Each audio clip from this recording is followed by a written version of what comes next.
বাংলাদেশের রাজনীতিতে এই মুহূর্তে অনেক বড় খবর হচ্ছে ভারতীয় গোয়েন্দা সংস্থা রয়ের প্রধান পরাগ জৈন তিনি ঢাকায় অবস্থান করছেন। কি কারণে তিনি এসেছেন বলা হচ্ছে সরকারি সফরে এসেছেন, কিন্তু কোন দেশের সরকারের পক্ষ থেকেই এই ব্যাপারে আনুষ্ঠানিক কোনো বিবৃতি দেয়া হয়নি।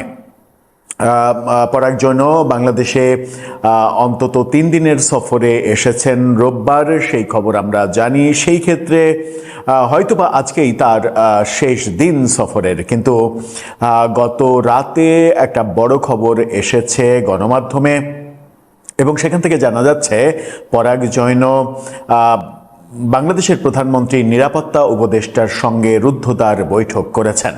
কি হচ্ছে পেছনে? পর্দার আড়ালে রাজনীতি কি নানাভাবে প্রভাবিত হচ্ছে? চলুন একটু বুঝে ওঠার চেষ্টা করি এই বৈঠকে কি হলো, কি আলোচনা হলো, কি বলছে গণমাধ্যম। থাকবেন পলিটিক্স টিভির নিয়মিত আয়োজন। দর্শক, বলছিলাম ভারতের গোয়েন্দা সংস্থা রয়ের প্রধান ঢাকায় অবস্থান করছেন এবং প্রধানমন্ত্রী নিরাপত্তা উপদেষ্টার সঙ্গে বৈঠক করেছেন। ভারতীয় গোয়েন্দা সংস্থা বাংলাদেশের আলোচনার অন্যতম একটা রসদ। বাংলাদেশের রাজনীতিতেও বটেই, রাজনীতির বাইরেও সাংবাদিক সহ বিভিন্ন পেশাদার গ্রুপে রয়ের এজেন্ট রয়েছে। এই ট্যাগ অনেকেই দিতে চান, ইচ্ছা হলেই বলে দেন যে অমুক রয়ের এজেন্ট, তমুক রয়ের এজেন্ট, এই ব্যাপারগুলো বলেন। ভারতের এই গোয়েন্দা সংস্থা ভারতে তো অবশ্যই আমাদের উপমহাদেশে ব্যাপক প্রভাব বিস্তার করার সক্ষমতা রাখে, সেটাও আমরা জানি। সেই প্রতিষ্ঠানের প্রধান যখন বাংলাদেশ সফর করছেন, সেটাকে কোনোভাবেই হালকা হিসেবে নেয়ার কোনো কারণ নেই। নিশ্চয়ই পেছনে গূঢ় কোনো কারণ রয়েছে। সেই কারণটা কি আমরা জানি না। প্রধানমন্ত্রীর প্রতিরক্ষা উপদেষ্টার সঙ্গে বৈঠক করেছেন তিনি, এরকম তথ্য ডেইলি স্টার নিশ্চিত করছে। ডেইলি স্টারের এই শিরোনামটা দেখে নিন। সেখানে বলা হচ্ছে ঢাকায় প্রধানমন্ত্রীর প্রতিরক্ষা উপদেষ্টার সঙ্গে প্রধানের বৈঠক। এরপর সেখানে সোমবার প্রধানমন্ত্রী তারেক রহমানের প্রতিরক্ষা বিষয়ক উপদেষ্টা ব্রিগেডিয়ার জেনারেল অবসরপ্রাপ্ত ডক্টর AKM শামসুল ইসলামের সঙ্গে বৈঠক করেছেন। ঢাকার সূত্রগুলো বলছে পরাগ জৈনের নেতৃত্বে 4 সদস্যের একটি প্রতিনিধি দল রোববার বিকেলে নয়াদিল্লি থেকে ঢাকায় এসেছে। বাংলাদেশ সরকারের প্রতিরক্ষা গোয়েন্দা মহাদপ্তরের আমন্ত্রণে তারা বাংলাদেশের সরকারি সফর করছে, এরকমটা বলছে গণমাধ্যম। প্রতিনিধি দলের অন্য সদস্যরা অশ্বিন মুকুন্দ কোটনিস, রাহুল নেগি এবং শৈবাল রায় চৌধুরী। পরাগ জৈন ভারতের স্পেশাল প্রোটেকশন গ্রুপের সচিব হিসেবেও দায়িত্ব পালন করছেন। একজন কূটনৈতিক সূত্র ডেইলি স্টারকে বলেছেন এটি নিয়মিত সফর। নিয়মিত সফর মানে রয়ের প্রধানকে তো এর আগে বাংলাদেশ সফর করতে দেখিনি এরকম ঘটা করে, তাহলে নিয়মিত সফর কিভাবে হয়? তিনি বলেন DGF এর প্রতিনিধিরা যেমন নিয়মিত ভারত সফর করেন, তেমনি রয়ের কর্মকর্তারাও নিয়মিত বাংলাদেশে আসেন। নিরাপত্তা পরিস্থিতি সহ বিভিন্ন বিষয়ে উভয় পক্ষ তাদের পর্যবেক্ষণ এবং দৃষ্টিভঙ্গি বিনিময় করে। বৈঠক শেষে প্রতিনিধি দলটি নয়াদিল্লির উদ্দেশ্যে ঢাকা ত্যাগ করেছে, এরকম তথ্য ডেইলি স্টার দিচ্ছে। কি কথা হলো আমাদের প্রতিরক্ষা উপদেষ্টার সঙ্গে, সেই ব্যাপারে একটি শব্দ ডেইলি স্টার বলতে পারেনি। তার মানে এতটাই রুদ্ধদ্বার বৈঠক হয়েছে যে বৈঠকের ভেতরের খবর আমরা জানতে পারছি না। ডেইলি স্টারের মতো গণমাধ্যম এই খবরটা বলতে পারছে না। তাহলে কি কথা হলো?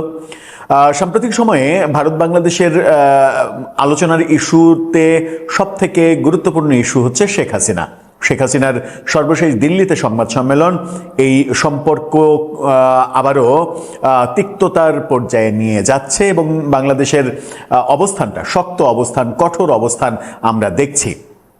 এমনকি বাংলাদেশের পররাষ্ট্রমন্ত্রীর যে ভাষ্য, যে কথা কিংবা যে ল্যাঙ্গুয়েজ, তার শব্দের যে প্রয়োগ এবং তার মন্ত্রণালয়ের দেয়া আনুষ্ঠানিক প্রেস রিলিজে যে সকল শব্দ প্রয়োগ করা হয়েছে, সেই শব্দগুলো কূটনীতিতে অনেক কঠিন ভাষা এবং এই শব্দগুলো সাধারণত লিখিত কোনো প্রেস রিলিজে দেয়া হয় না, এরকম আলোচনাও ছিল।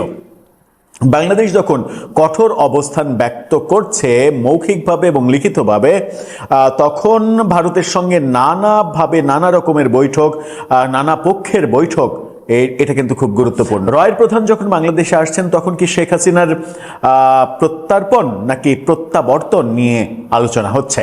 প্রত্যর্পণ হলে শেখ হাসিনাকে ভারত প্রত্যর্পণ চুক্তির আওতায় বাংলাদেশের হাতে হস্তান্তর করবে, মানে অ্যারেস্ট করা একজন অপরাধীকে যেভাবে হস্তান্তর করে সেভাবে করবে। আর প্রত্যাবর্তন যদি হয়, শেখ হাসিনার দিল্লি সংবাদ সম্মেলন যেহেতু ভারত সাপোর্ট করেছে, যদিও অফিসিয়ালি তারা বলছে এটার সঙ্গে তাদের কোনো সম্পর্ক নেই, কিন্তু ভারতের সরকারের গ্রিন সিগন্যাল ছাড়া তো আর শেখ হাসিনা এটা করতে পারেননি, এটাই বাস্তবতা। সুতরাং এটা স্পষ্টই বোঝা যাচ্ছে যে শেখ হাসিনাকে ভারত সাপোর্ট করছে এবং এই সাপোর্টের মাধ্যমে তারা শেখ হাসিনা দেশে ফিরে আসুন এটাও কি চাইছে।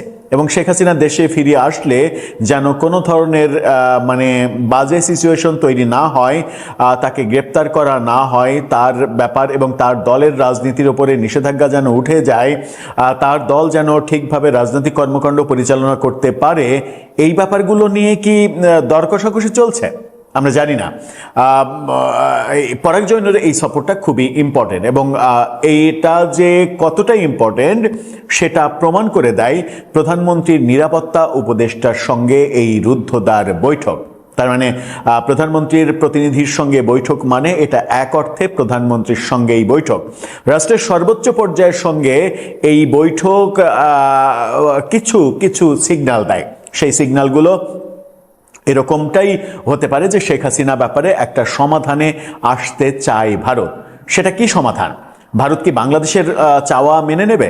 শেখ হাসিনাকে অ্যারেস্ট করা অবস্থায় বাংলাদেশের হাতে তুলে নেবে? আমার মনে হয় না সেরকম কোনো ঘটনার সম্ভাবনা রয়েছে। ভারতের মুভমেন্টে সেরকমটা মনে হচ্ছে না। দীনেশ ত্রিবেদী ভারতের রাষ্ট্রদূত, এরপরে পরাগ জৈনর এই সফর এবং বাংলাদেশের উদ্বেগ, যতই উদ্বেগ থাকুক না কেন, ভারত শেখ হাসিনাকে ওন করছে এটাই এখন পর্যন্ত দৃশ্যমান হয়েছে। যদি শেখ হাসিনাকে ভারত ওনই করে তাহলে শেখ হাসিনা নিজের ইচ্ছায় যে দেশে ফিরতে চাইছেন সেই দেশে ফেরাটা যেন নিরাপদ হতে পারে, সেই জন্য ভারত হয়তো আদা জল খেয়ে নেমে পড়েছে মাঠে, যার একটা একটা দৃষ্টান্ত আমরা দেখছি। বাংলাদেশ কি সেই প্রসেসে, ভারতের সেই প্রসেসে হ্যাঁ বলবে? বাংলাদেশ সেই প্রসেসে না বলতে গিয়ে বাংলাদেশের প্রধানমন্ত্রী কি ব্রিক্সের সম্মেলনে যোগ দেওয়াটা বাদ দেবেন? তিনি যাবেন না? না গেলে ভারতের সঙ্গে সম্পর্ক উন্নয়নের যে পথ, সেই পথ কি চিরতরে বন্ধ হয়ে যাবে? অনেকগুলো প্রশ্ন। আমরা কোনোভাবেই চাই না যে একজন ব্যক্তি ইস্যুতে দুই দেশের সম্পর্ক বন্ধুত্বের বদলে শত্রুতায় রূপান্তরিত হোক, যেটা চেষ্টা করেছিলেন ডক্টর ইউনূস। অনেকে বলেন যে ডক্টর ইউনূসের কলকবজা এখনো তারেক রহমানের সরকারকে নানাভাবে ওই রকম ভাবেই প্রভাবিত করার চেষ্টা করছে। আমরা প্রত্যাশা করব যে তারেক রহমানের সরকার এবং প্রধানমন্ত্রী তারেক রহমান তিনি নিজেও কোনোভাবেই ডক্টর ইউনূসের কোনো ছায়া দ্বারা প্রভাবিত হবেন না। দেশের জন্য যেটা মঙ্গল এবং প্রতিবেশীর সঙ্গে যে সম্পর্ক রাখা উচিত সেই সম্পর্ক রাখার ব্যাপারে তিনি উদ্যোগী হবেন। দর্শক, আপনার কাছে কি মনে হয়? আপনার কাছে কি এরকম মনে হচ্ছে ডাল মে কুছ কালা হ্যায়? আপনার মতামত জানিয়ে লিখতে পারেন আমাদের কমেন্ট বক্সে।